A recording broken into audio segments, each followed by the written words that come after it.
భారత ప్రజాస్వామ్యానికి రాజ్యాంగానికి పౌరుడి ఓటు హక్కే మూలస్తంభమన్నారు ఉప ముఖ్యమంత్రి బట్టి విక్రమార్క. అర్హుడైన ప్రతి ఒక్కరికి ఓటు హక్కు కల్పించడమే కాంగ్రెస్ పార్టీ ప్రధాన లక్ష్యమని తెలిపారు. రాష్ట్ర ప్రభుత్వం అమలు చేస్తున్న సంక్షేమ పథకాలను ప్రజల్లోకి బలంగా తీసుకువెళ్లేలా పకడ్బందీ కార్యాచరణను సిద్ధం చేసినట్టు ఆయన వెల్లడించారు. ఢిల్లీలోని ఏఐసీసీ జాతీయ కార్యాలయం ఇందిరాభవన్లో తెలంగాణ కాంగ్రెస్ వ్యవహారాల ఇన్ఛార్జ్ మీనాక్షి నటరాజన్ అధ్యక్షతన టీపీసీసీ సమన్వయ కమిటీ సమావేశం జరిగింది.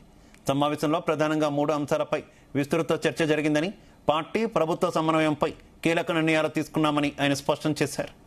కాంగ్రెస్ మహేష్ కుమార్ గౌడ్ గారు చెప్పినటువంటి అంశాలతో పాటు ఈరోజు జరిగినటువంటి కోఆర్డినేషన్ కమిటీ సమావేశంలో భారత ప్రజాస్వామ్యానికి, భారత రాజ్యాంగానికి మూల స్తంభం లాగా నిలబడేటువంటి పౌరుడ ఓటు హక్కుని ప్రతి ఒక్కళ్ళకి అందించాలనేటువంటి లక్ష్యం కాంగ్రెస్ పార్టీ తీసుకొని ముందుకు పోతాం.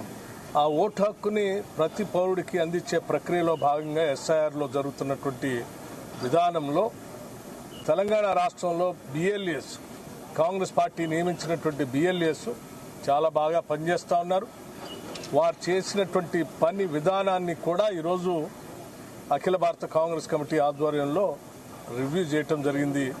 మీనాక్షి నటరాజన్ గారి ఆధ్వర్యంలో వారిని బిఎల్ఏస్ అందరినీ అభినందిస్తూనే ఇంకా మిగిలి ఉన్నటువంటి కొద్దిమంది పర్సంటేజ్ని కూడా త్వరితగతిన పూర్తి చేయాలని చెప్పేటువంటి కార్యక్రమాన్ని వారు చెప్పడం జరిగింది.